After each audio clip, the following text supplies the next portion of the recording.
Today it's my pleasure to welcome Michael Ferguson to the Brain Ponderings podcast. He's at Harvard, where he has appointments in both the medical school and the divinity school, and this will become apparent from the subject of this discussion, which is on the neurobiology of religious beliefs and spirituality.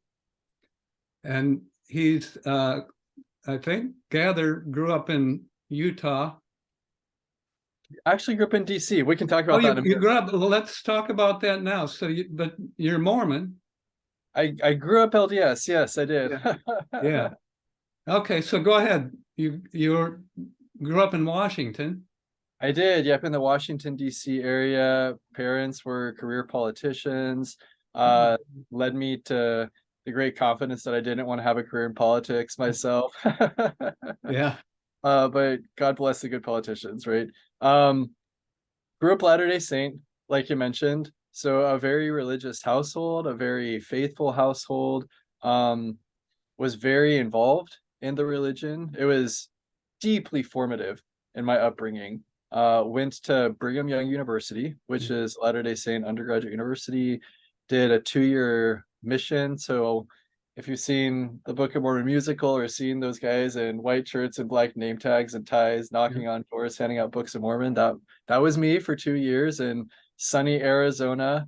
Yeah, and then a lot of life happened. I mean, that short version is that spent years, even decades, doing some deep introspection, reflection, revision of personal belief structures. I actually do participate in the LDS community here in the Cambridge area and have great experiences there with the community. So there's a lot from my upbringing that I still cherish. I think that, maybe one of the themes that'll emerge in this conversation is a proposition that there's a heck of a lot that religion gets right. Yeah. And there's a heck of a lot that it's historically maybe not gotten as right. Yeah. It's like a lot of things in life. I actually have a aunt. I'm from Minnesota, but I have an aunt that married a Mormon, and they lived in Moses Lake, Washington, which is just west, I think, of Utah there, and they were alfalfa seed farmers. But yeah, they were typical. They all went to Brigham Young. They all did their missionary work and so on, and now they're doing various different things. Yeah. So obviously at some point you're thinking about, well, religious beliefs, experiences, spirituality, it has to do with the brain. That's right. Yep. But all of our thoughts, emotions, they're involve neural network activity in our brains. And so I assume then you got interested in research on that. So you went to Brigham Young. Did you do any research as an undergraduate? I sure did, yeah. And my research actually started even earlier than that. So I was already inclined toward math and science in middle school. Like a true nerd, I was the captain of the math team. And then I went to high school at a science and technology high school, Thomas Jefferson High School in Northern Virginia. And part of the graduation requirements for the high school are that you have to complete what's called a senior tech lab.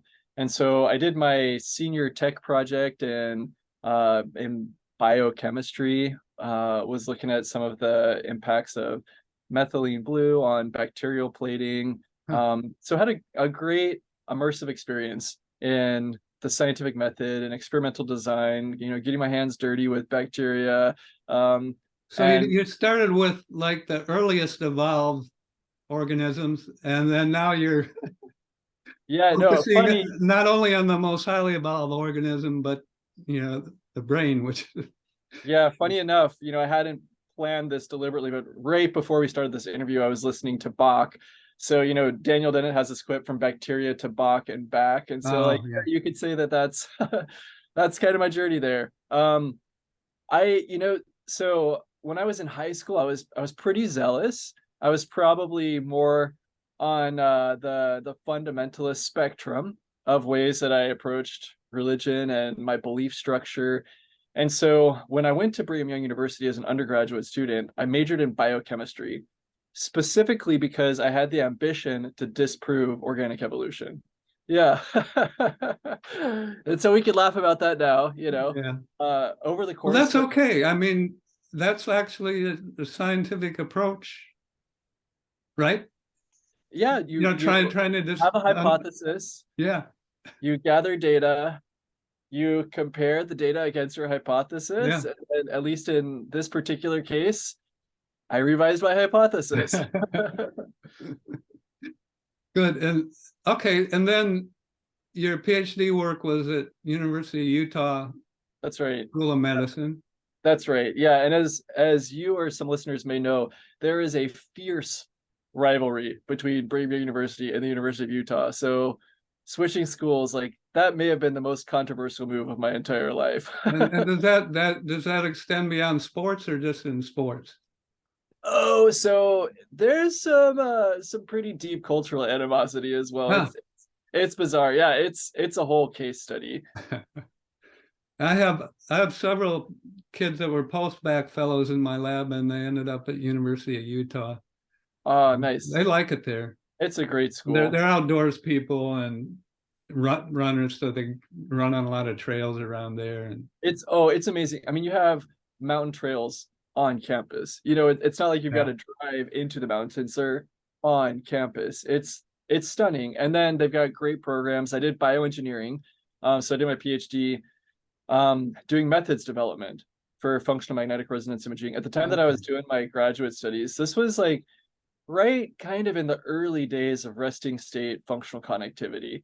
And so, some of those early, like the PNAS paper with Mike Fox, characterizing the default network, just the intrinsic connectivity work. So, Randy Buckner, Thomas Yao, Steve Peterson, all the folks that really made resting state functional connectivity what has now become a standard research tool. We're just getting those first publications out. And so it was a really exciting time to be entering the field. you want to just kind of briefly describe what functional MRI? Everyone knows what an MRI machine is, you know, and so in this case, the subjects that you're working with in your studies of, the neural circuitry of religious beliefs and spirituality, they're, going under in the MRI and it's scanning their brain. So, but how do you get actually information on the activity that's going on? Great question here. MRI and fMRI as a technological development is just this stunning monument to human cleverness, just the layers and layers of human cleverness. So in short, some background, MRI uses really powerful magnetic fields and is able to look at the differences in interactions of specific tissue types with these magnetic fields. And so you can generate an image of the physical tissue composition of the brain or of the body. So then the F in front of fMRI is for functional, and it's observation, the freaky observation that changes in blood oxygenation impact the way in which there is a field interaction with the magnetic field.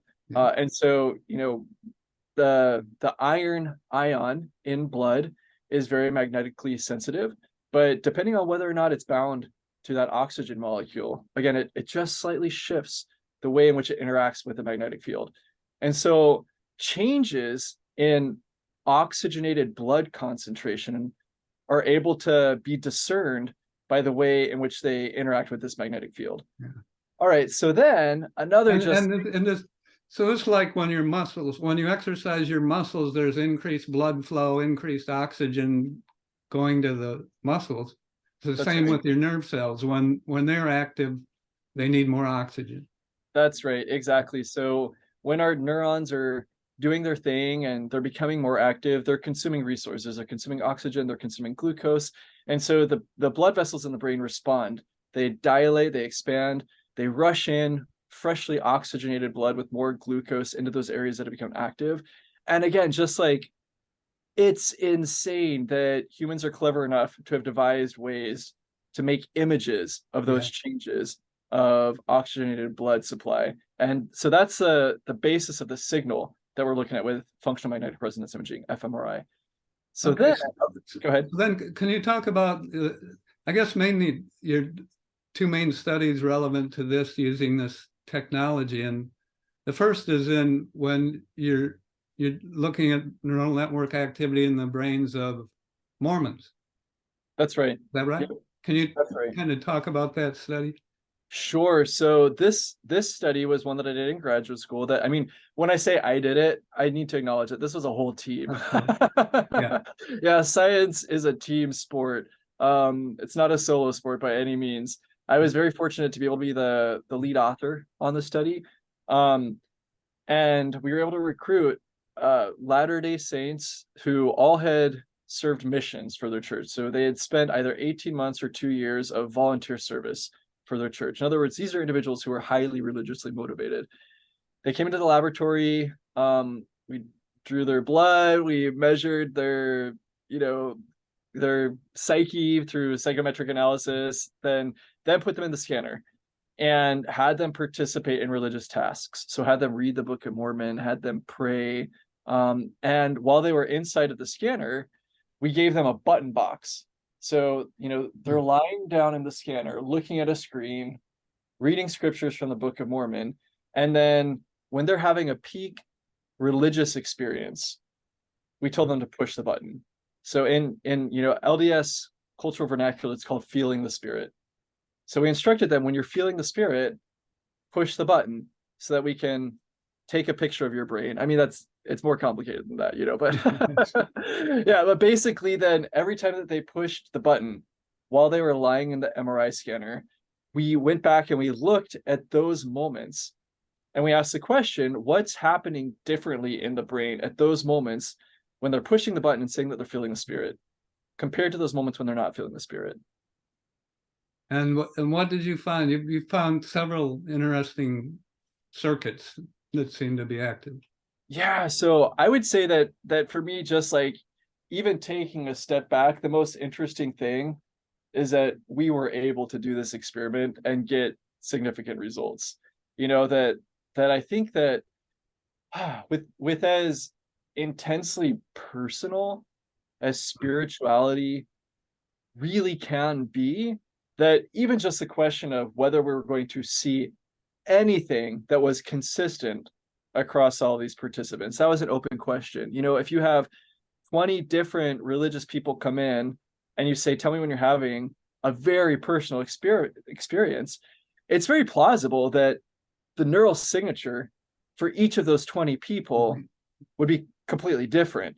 So just the fact alone that there was anything consistent across them was really, really exciting and provocative. So more to the details of what were those consistencies, they were attention regions, and then also a region, the reward system called the nucleus accumbens. That it does a lot of stuff. It's a dopamine hotspot in the brain, and so it conceptually made a lot of sense that when these individuals are reporting to have some very deeply rewarding spiritual experience, that a core region in the reward system is becoming more activated. Yeah.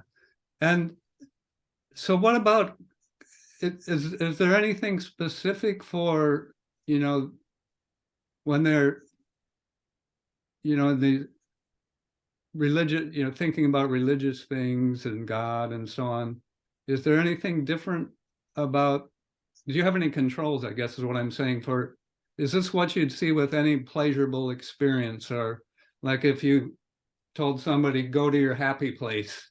Yeah. Would you see a similar thing or not? Yeah, that's a great question. So definitely limitations on the study, which include that the main control was the internal control of the individual's, default state compared to like a spiritually elevated state. But I would love to do exactly what you're describing here, which is to have really more fine-grained contrasts where we're looking at specific types of rewarding experiences and trying to, take that scalpel of conceptual science and pinpoint how is it that a spiritual experience that has that profoundly rewarding valence to it is different than, for example, listening to preferred music, eating preferred food, making love, having drugs, whatever it is. Like, think of any type of reward experience that you could put in that box. It's very consistent with there's a lot of evidence that people who are deeply religious, there's less likely to get depression, clinical depression. And just kind of simple-minded thinking is, if you're,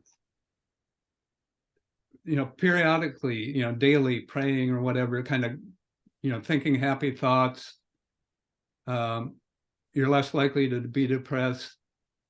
And yeah, so for sure. Yeah. So one of the ways that, so where I work right now, it's the Center for Brain Circuit Therapeutics.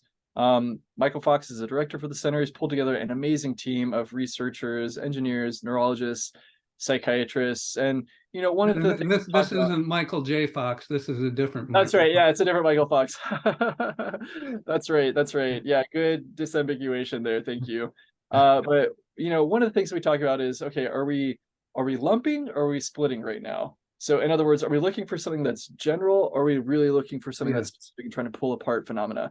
And so, I'm relatively early in my career. And so at this point, most of what I've done to date has been lumping, where it's saying, okay, what is it that spirituality and religion have in common across different expressions of spirituality and religion?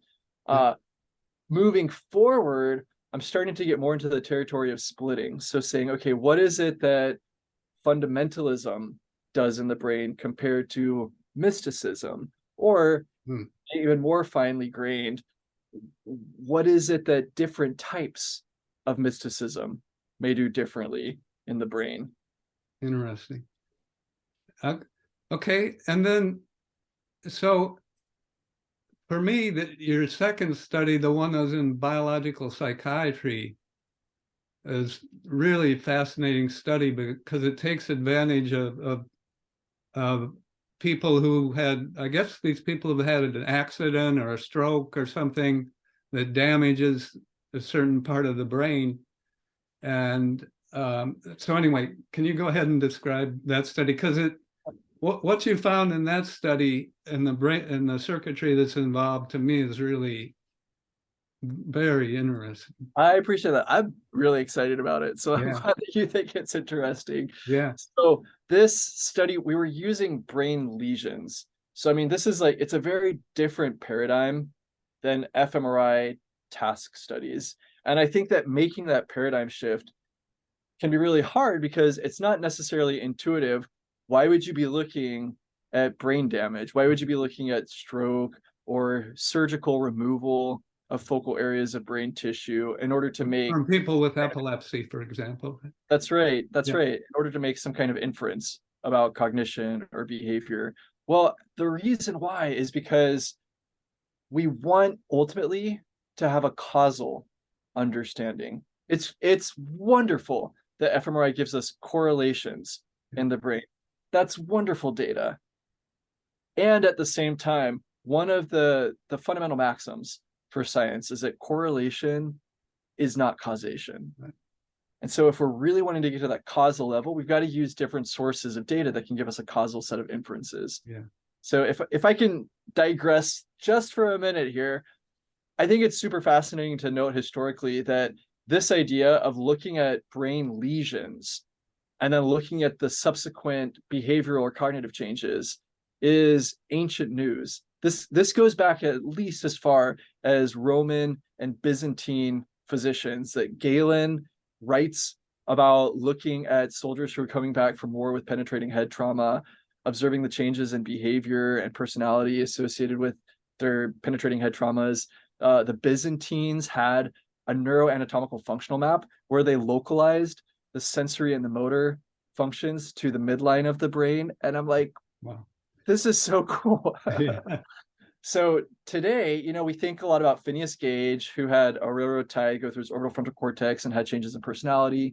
we talk a lot about patient HM who had his temporal lobes removed for epilepsy. Yeah, and then subsequent to that had severe amnesia.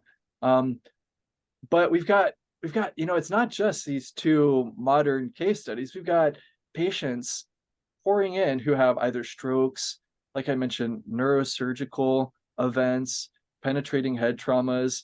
And so one of the things that my teammates and I are doing is trying to look very closely using very precise statistical methods to understand how is it that these types of brain lesions cause changes in cognition and behavior. One of the major tools that we're using is the human connectome itself. So in other words, the wiring diagram of the human brain. Our current understanding, our current knowledge is that the brain is an intricately interconnected organ. Yeah. So if you're damaging one region over here, this is the imaginary brain that I'm holding up. If you're damaging one region over here, then the changes in function are not contained only to that one area, that there's a whole connected circuit that's also going to be impacted. And so we take that location, that image of the brain lesion, we connect it with the circuit that we know is associated with that region, and then make a circuit-based analysis for what is likely at a network level associated with these changes of cognition and behavior that we're seeing. Okay, so in this particular study that you mentioned, and it was published in the journal Biological Psychiatry, had two independent data sets. And again, this is a really important note, that if you've got independent data sets and you see the same result in two independent data sets, then we can have more confidence in what it is that we're observing. Yeah. So the first data set was neurosurgical patients. Okay. One thing that's unique about brain lesions from surgery is that we know when they're going to happen. Whereas a stroke, we don't know when it's going to happen. So that allows us to do a longitudinal analysis.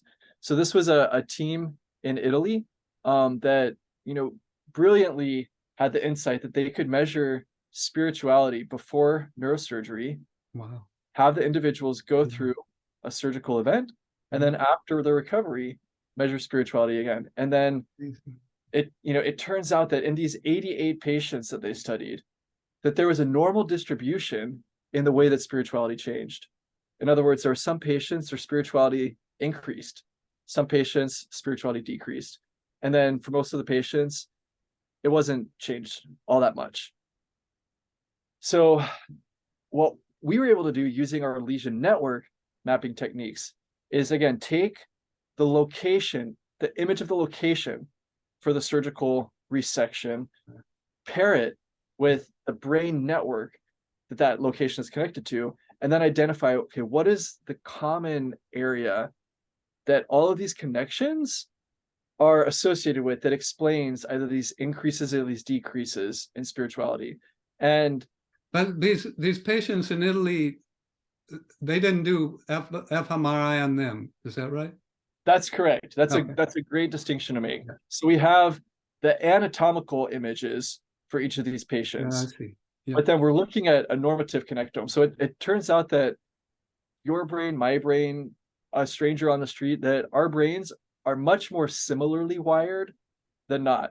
Yeah. Yes, there are individual differences. Those individual differences are very important. And at the same time, there's a heck of a lot that human to human we share in common with each other. Yeah. What that means is that we're able to look at this general blueprint for the wiring of the human brain and make these inferences about what one individual's brain lesion is connected to, even if it's not their individual wiring diagram that we're looking at. That's a great distinction. Thank you. Yeah. Okay. And then what was a big surprise to me is a circuit that you found to be associated with spirituality. That's right. So drum roll, please. Yes. The result was in a region called the periaqueductal gray, which it's a region in the midbrain. It's not in the cortex. It's not in these really abstract processing centers in the brain, that it's in an instinctual center that is associated with appetitive and aversive motivation. So appetitive meaning, what is it that we want to move toward? And aversive, what is it that we want to move away from? So if you'll indulge me to be editorial a minute about this, Sure. We see across religious traditions various elaborated motifs of heaven, of hell, of reward, of punishment. And so to me, Yeah. it's very provocative. Fear. Fear, Yeah. love.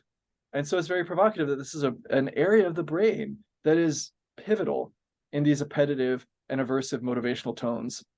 And yeah, so pain. So I quickly looked at a few things on the periaqueductal gray.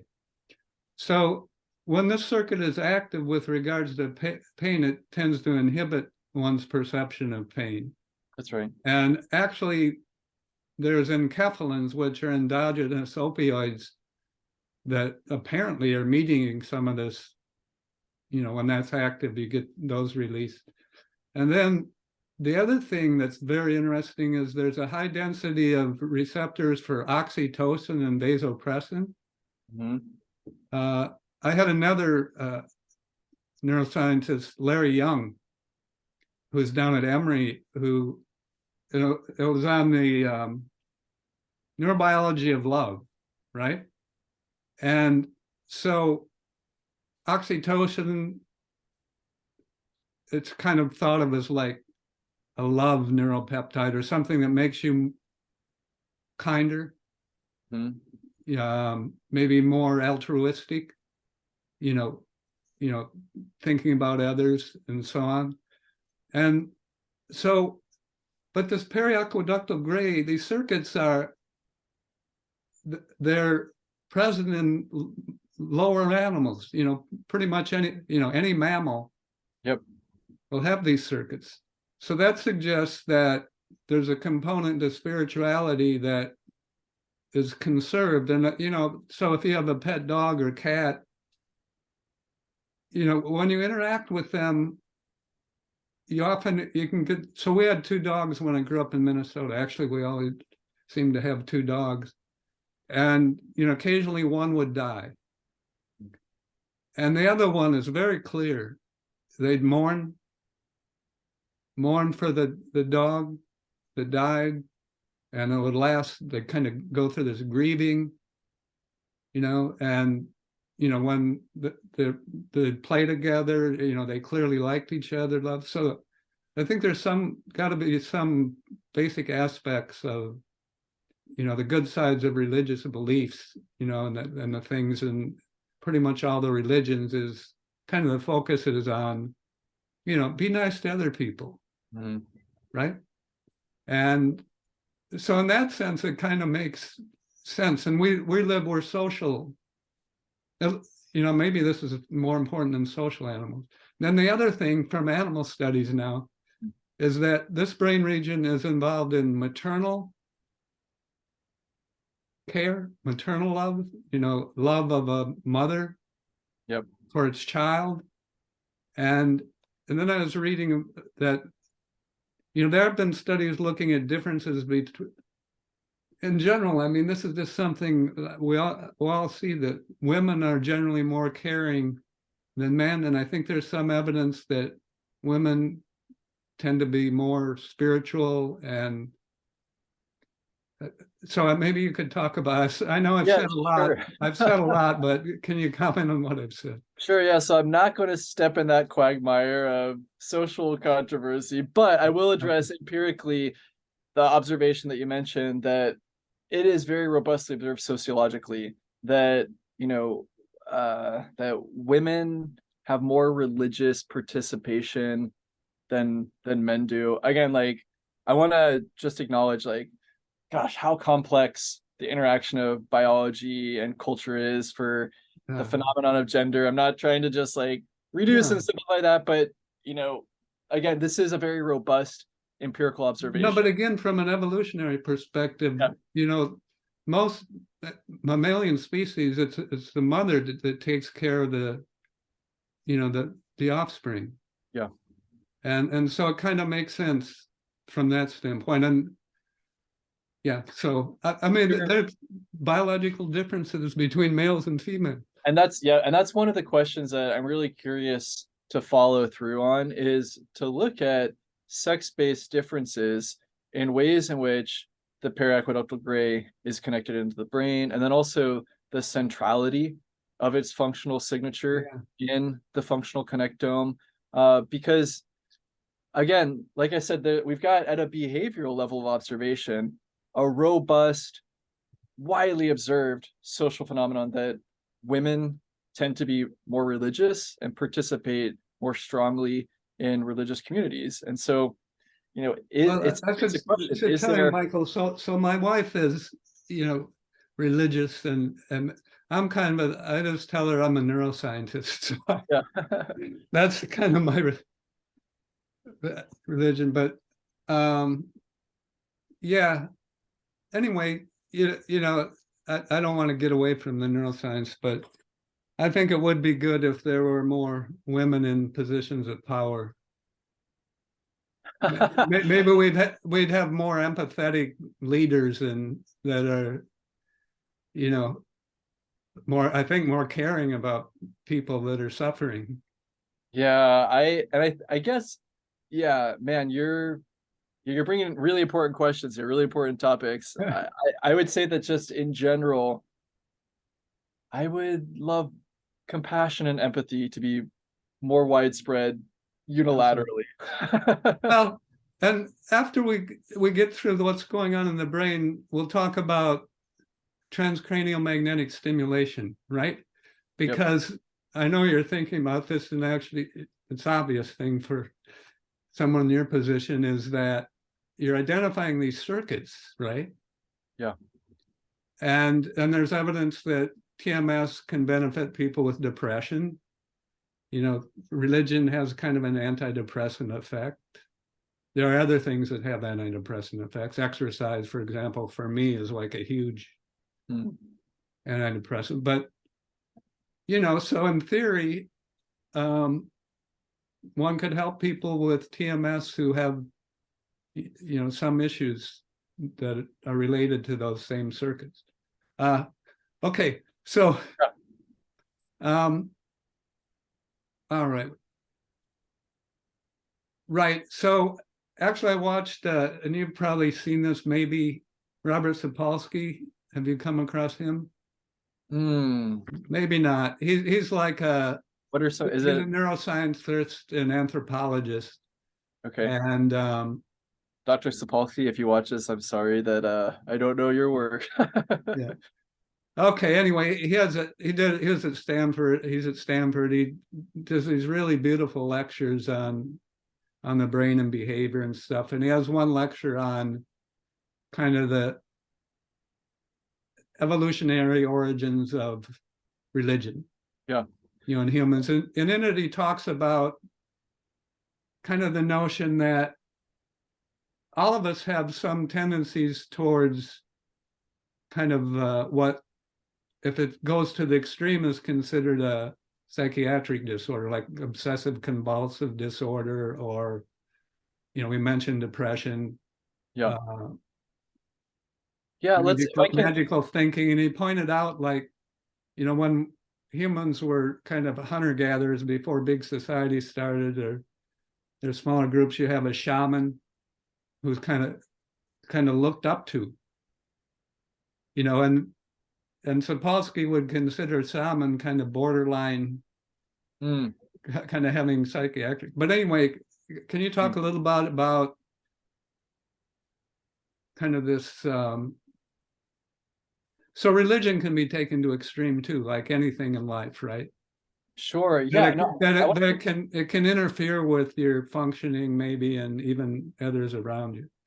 That's right. I want to pick up on one of the threads that you're introducing here and weave it into our conversation, which is this idea of an evolutionary basis for higher level functions that get elaborated in humans. So, by way of example, there are lots of species that have this instinct for placemaking, to make nests, to build homes. Well, we humans also have that instinct, that evolutionary instinct for placemaking. Okay, now add a cerebral cortex on top of that instinct for placemaking, and we build downtown Manhattan, that we're able to create amazing architectural monuments really rooted in that fundamental instinct for placemaking. Yeah. So drawing a parallel here, I would put forward a hypothesis that religion really is an elaboration of something that is a basic instinct for us, and it does seem that it has something to do at a brain circuit level with relationality. And so the degree to which our natural evolutionary dispositions for relationship formation are elaborated in some way by different religious cultural expressions. We naturally look for explanations of anything in our environment, and we're a species that's what we do. We think, we transfer information among each other, and we ideally live in societies where we're working together towards common goals. And in most instances, religion can have it increases group cohesiveness and caring for each other, and that helps society as a whole.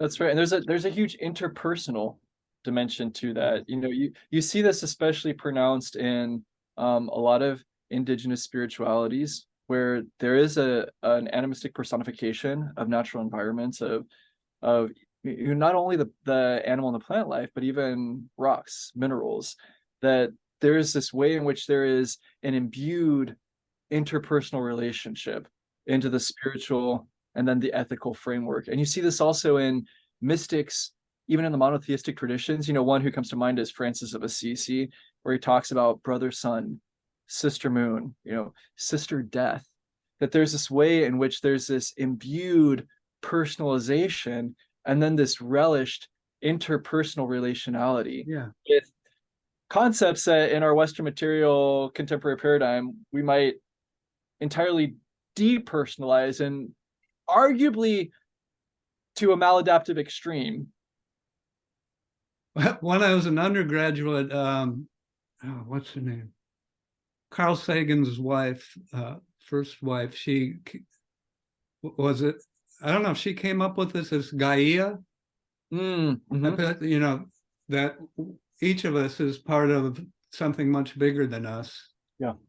And, therefore any action we have, is affecting, not only people-wise, but affecting the world. I look out, I'm looking at the trees and outside my house, and you can get this sense of, even though we can't communicate with trees, that there's some interaction. Certainly historically we evolved living with trees, right? And I think a lot of indigenous people, they're in close touch with nature and everything, the world around them. And now, we build Manhattan, and I'm sure there's people that live in New York that rarely even get out in nature. And I don't think that can be a good thing. I am very concerned about our disaffection and detachment from nature. Okay, let's get back to the brain. That's good.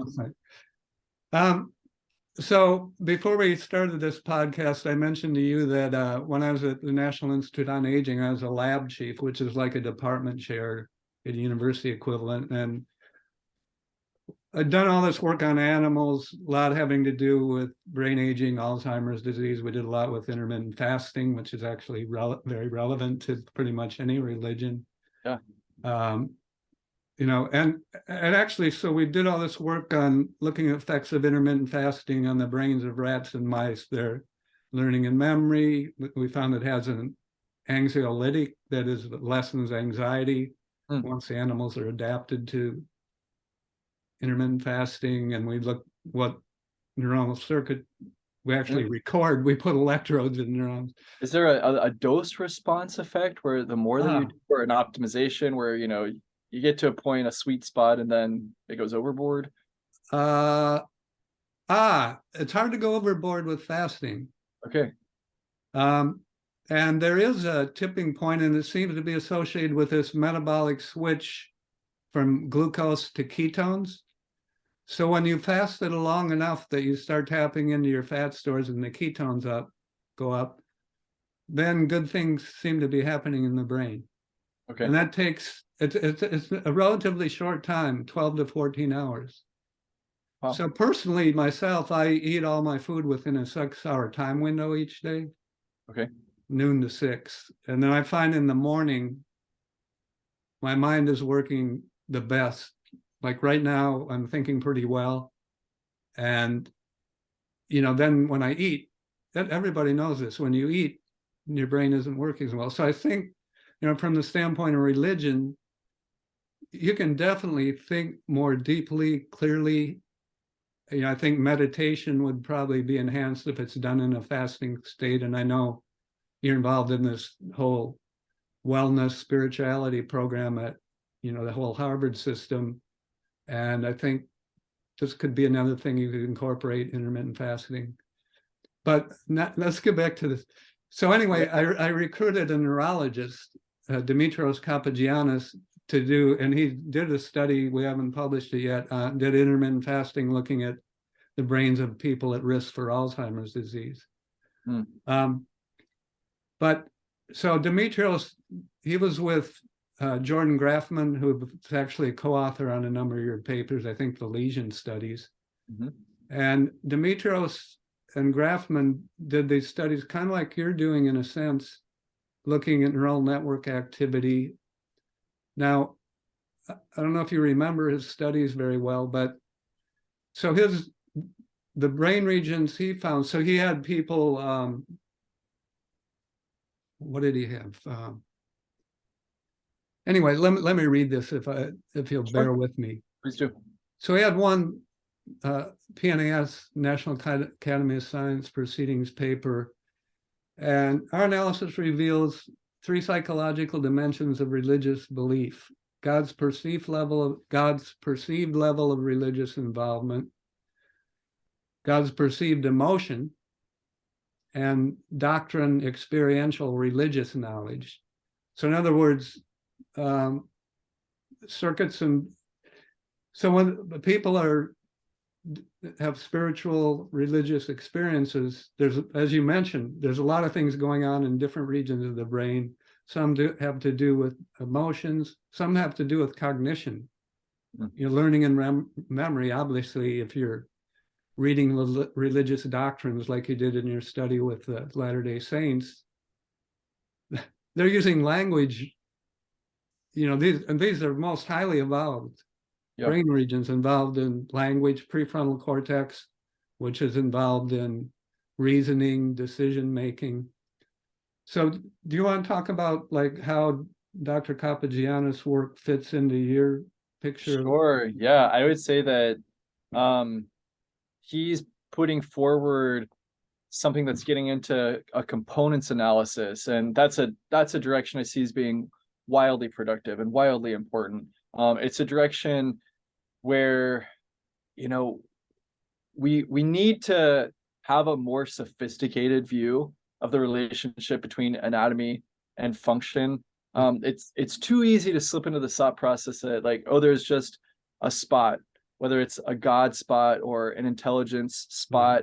So, and I actually don't think that we do that much better if we just slip from spot to single circuit and say like, oh, this is now like the intelligence circuit, frontoparietal circuit. This is the spirituality circuit, periaqueductal grace circuit. There is a there. Again, it's important to understand how these circuits are grounded and interacting, but this is the thing with the brain. It's so damn complex. And so any function, yes, it's going to have a localized grounding. It's going to have a circuit platform, but it's also going to have a whole hierarchy of circuits that are dynamically interacting with each other to support a given function or a given genre of function. So this type of work is so important to, to decompose psychology of religion and to say, okay, here are now several major components that constitute religious psychology. And then I'm hoping that in the coming years, a little wink to say I'm hoping, because I already have a lot of the data analyzed. It's just that there's this tremendous lag time between getting results from your data. Yeah, I think people don't realize how, so the person goes in the scanner and you collect the data, but then the time intensive part is analyzing the data. It's very laborious, but it's a good thing for graduate students to do. Yeah. They need to spend 20 hours a day in the lab anyway. Yeah. And I'm kidding, but yeah. and actually, most graduate students. The funny thing, I'll say really quickly though. I know that you were kidding with that, but I would say if I could be, a little bit prescriptive, not that I'm, a wise scientist, but I think that one of the ways that that you're asking the right questions for you is if you're always thinking about them. So right. You might not be in the lab 20 hours a day, but if the lab is in your head, you're thinking about it. I used to do my best thinking. So I'd be writing a paper, right? And then, I'd be doing it for 4 or 5 hours. So I'd go on a run. Yeah. Right? And then, during the run, and then right after, like, I'd come up with the next couple paragraphs in the paper, and actually it kind of allows you to step back and look at how everything's fitting together, and if that's the way you want to do it. Yes, so definitely, scientists in general, their brain is like always thinking about, because they're excited about it. Yeah, and that's the sweet spot, is when you're doing the research because you're genuinely curious and excited about the topic. That's a fun place to be in. Yeah, and in my lab, I let some heads of lab, they'll like essentially tell the graduate student or postdoc, this is what you're going to do. I want you to do these experiments, and this is why. I was very laid back. I would kind of let the person feel out and come up with some ideas themselves and then run with that, because they're much more motivated, when they're actually thinking of new things. Sure. Okay, so let's then fit the periaqueductal gray circuit. Yep.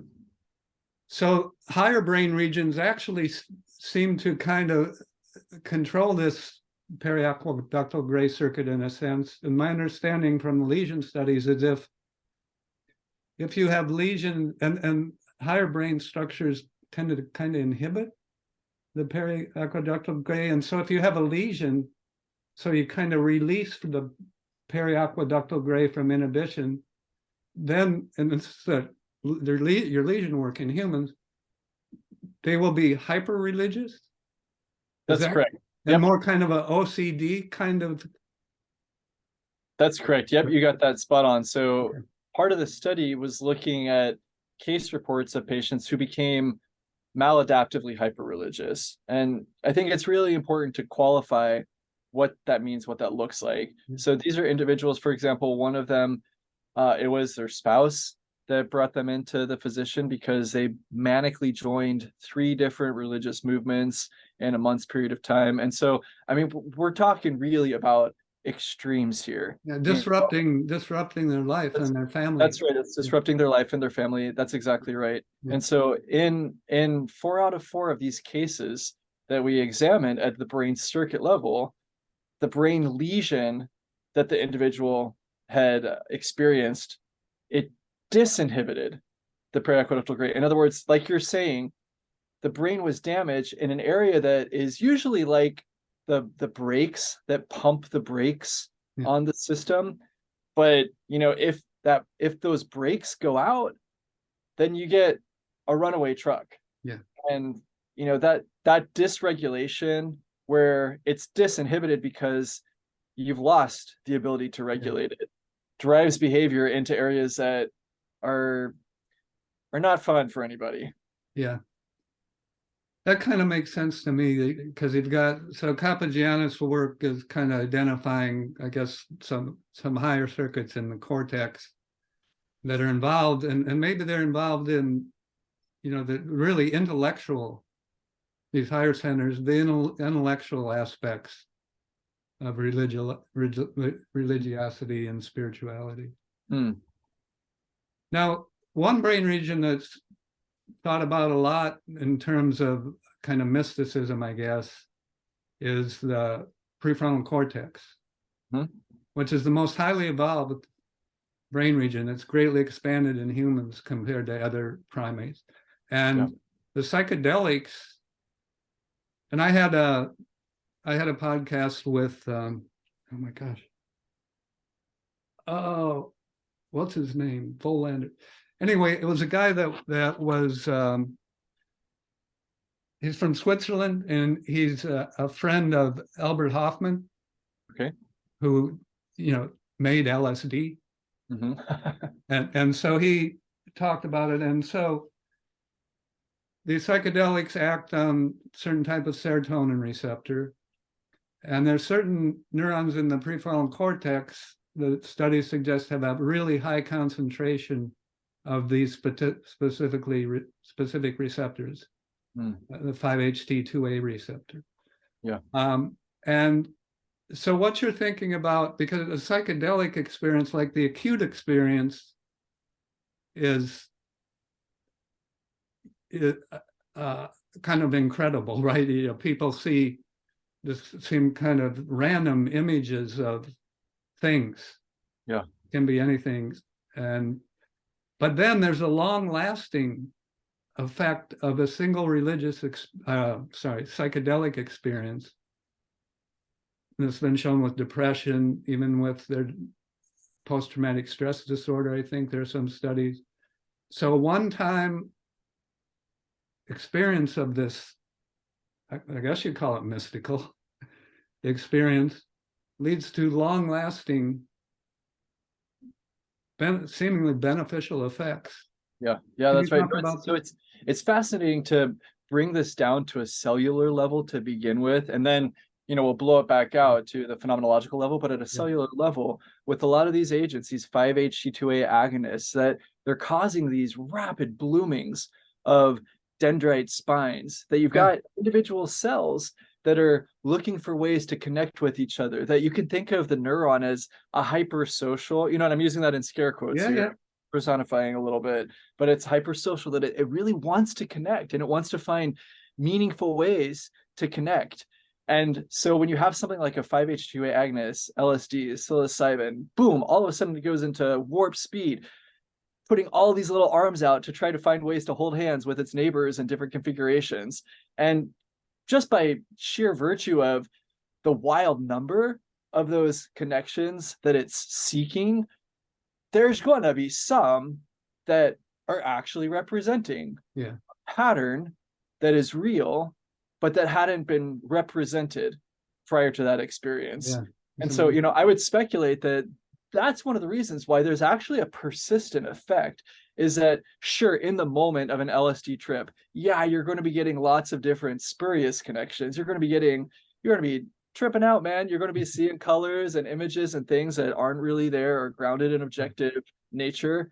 But some of those neurons are going to find ways to, again, hold hands, scare quotes here, in such a fashion that once sobriety kicks back in and you get that pruning of those dendrite spines, you're going to have some new patterns that actually captured something real about the nature of the self or the environment that the brain hadn't represented before that. And that's a very powerful outcome.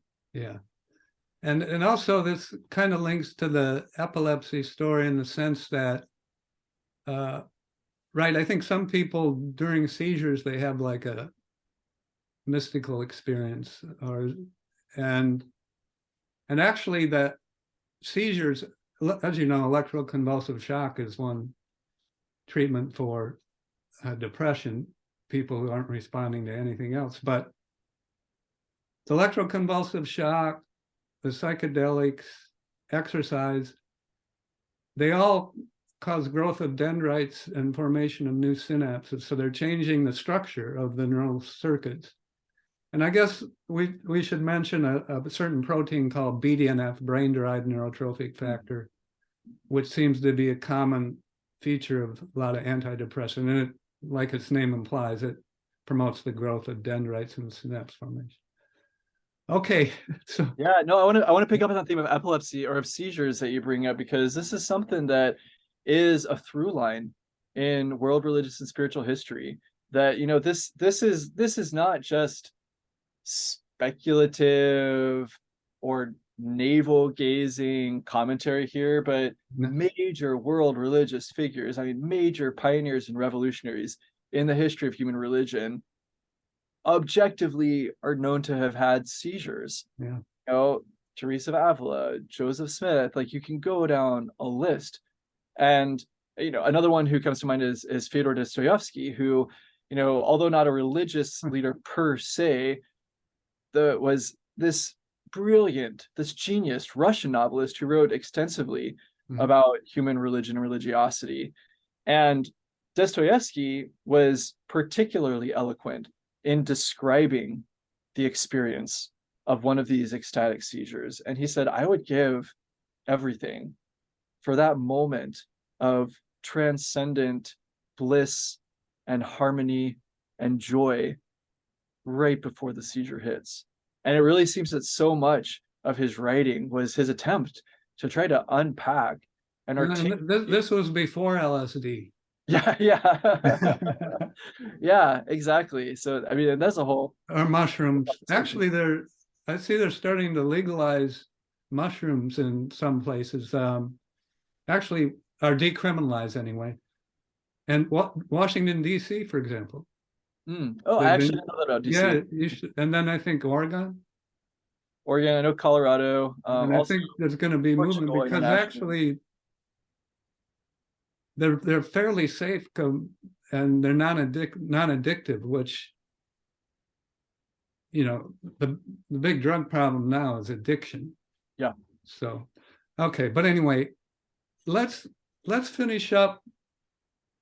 So, understanding how the brain is, what's happening in the brain during religious experiences, and particularly the pleasurable, the positive, I guess, religious experiences and behaviors. I just wanted to mention this. So there are downsides to organized religions, and this is well documented. And I was really disappointed on January 6th, and I don't want to get political at all. I'm just talking about. So my sister called me up. I didn't know what was going on, so I watched what was going on at the Capitol, and then I went back and looked at the videos of what was happening earlier in the day. So these people, many of them that ended up, going to the Capitol and, beating up police officers and so on. In the morning, they were having prayer sessions, and so not a good look. They're showing how Christian they are, right? Having prayers, and then they listen to Trump and the others, and then they go cause violence and havoc. So clearly, there's bad problems. So do you have that? It would be interesting to do a functional MRI on their brains. Yeah. On those people, or I don't know how you design a study to do that, or if you'd even get people to agree to do it. But it seems to me that you're looking at circuits and have identified circuits, and others are identifying, the good things that are going on. That's right. Or at least the neural representations of the good things. Yeah. So it seems to me to be important to understand the bad things. My most previous podcast was with James Blair on psychopathy. And they have done functional MRI and like criminals, they're mostly criminals actually, looked at their brain. So have you any thoughts on this? Oh, you're spot on. No, you're so prescient here, Mark. I'm far enough along in the project that I'll go ahead and say that I'm writing a manuscript right now, actually specifically on religious fundamentalism and documenting a distributed brain circuit that is significantly associated with psychometrics for religious fundamentalism. Again, in 2 independent data sets, one And with are there differences with the circuits you see? oh yes. Okay. Yeah, and so Wow, that's great. this could lend itself nicely to the type of functional imaging work that you're doing. Again, what I'm characterizing right now is on the basis of brain lesions, Yeah. but once we have a distributed circuit, that creates a hypothesis for us that we can say, okay, there's going to be something different about the communication pattern, about the activity signature in this circuit. So it constrains our search space. So we're not just doing this wide-eyed whole brain analysis. That's fine to do, but if you can go in with a hypothesis and say, this is a specific circuit, and I'm going to look at the signature of activity in this circuit and test for an association and differences and expressions of fundamentalism, it's a cleaner design. Just, I mean, this is a huge conversation about data-driven versus hypothesis-driven, et cetera, et cetera, et cetera. But I'll just say, I'll tease the matter a little bit and say that these connections that you're drawing are not far off, even at the level of brain circuits and what we're seeing there. So I think for me, one of the questions I keep going back to is, why does this exist at all in the first place? If this particular feature of a neurological and a behavioral association was preserved through rounds of selection, evolutionarily, one of the questions for me is like, okay, what is this doing? Like it seems to me. I think, Michael, so there's kind of a tipping point between, so we mentioned group cohesion as a valuable thing. But that group cohesion can also be associated with antagonism of an outgroup of individuals who aren't in your group. Yep. But if you just step back and look at kind of the good aspects of religious beliefs, it's not caring just for your family, caring about anyway, just for your family or your neighbors that are physically next to you or the people you go to church. It's caring about all people. That's right. And I think that's maybe the central challenge of what I would, evaluatively describe as a mature, well-developed spirituality. Yeah. It's the capacity to transcend the self and then also transcend the in-group in order to have this disposition toward which is the case for most people who are religious. And this is where optimistically I do think that there can be a synergistic partnership between spirituality and between scientific approaches. Yeah, I agree. And again, I'm a neuroscientist, so this fascinates me because it's, from the brain evolution, from the standpoint of, how we interact with others and how spiritual religious beliefs can be a positive thing for group cohesion and even for the individual, right? You go to the depression data, which is very strong. It could be just a social interaction aspect.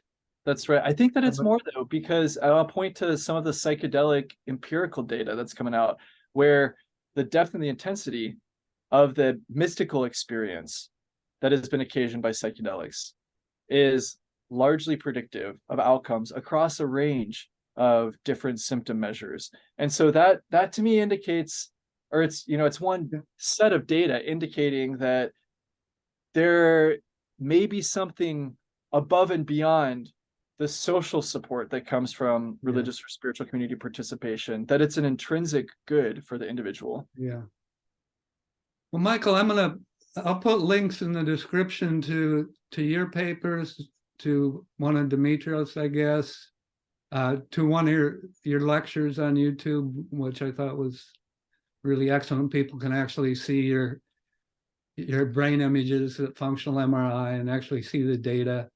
And then, do you have any? I see you have your own website, Michael. That's right. Is there Neuromichael.com. any other places people can go? And, as a scientist, I use PubMed a lot, Yeah. right? And the other thing is people can always find your email. I think it's pretty easy to find. And if they want a paper of yours, PDF, you can just send it to them. That's right. Or Google Scholar also has a lot of the PDFs that are linked there. Cool. And then also I'm on Twitter, same handle, NeuroMichael. I really do try to disseminate some of these technical scientific insights into more of a widely accessible set of conversation points. I really look forward to the time when I'll be able to write books about some of these adventures in science. I'm sure you'll have a lot to write about. I did want to say one last thing I forgot. So education system. Yeah. Of course, I'm biased because I'm a neuroscientist, but I really think it would be good to introduce children to kind of just the basics of what's known about the brain and how it works at a young age. Yeah. And maybe even in high school, like have like a neuroscience elective or something, because my impression is that, and this is, science illiteracy is a problem. Most of our leaders, congressmen, senators have no background in science. And we're in an information age where there's a lot of misinformation going out on the web. And in many cases, it's easier to find things that are wrong and things that are right. So, yeah, I'm kind of a GPT chat will save us though, right? That'll tell us the final. I say that with a lot of tongue in cheek. Yeah, chat GPT. I don't know. It's weird, the artificial intelligence. I hope it ends up being mostly good. The internet, there's a lot of good, but it's also causing a lot of problems. So I was in church this past Sunday, and this was a first for me. The person who was speaking said, I consulted AI for help with preparing my remarks today. And I was like, wow, okay. So if we get to the point of not just thinking about artificial intelligence, but artificial spirituality, that's an interesting conversation point. Oh my gosh. No. Okay, Michael, I greatly enjoyed talking with you, and I look forward to following your work and seeing some of the findings you mentioned but aren't yet published. Oh, thanks so much for the conversation, Mark. This is really fun. Okay, well, have a good rest of Ash Wednesday. Thank you, I will. Which actually, hopefully you haven't eaten anything today? I haven't, nope. Good, that's good for your brain. Awesome. Maybe you'll have a more spiritual day. Yeah, I better write a manuscript this afternoon. Okay. Take care, Mark. Okay, bye.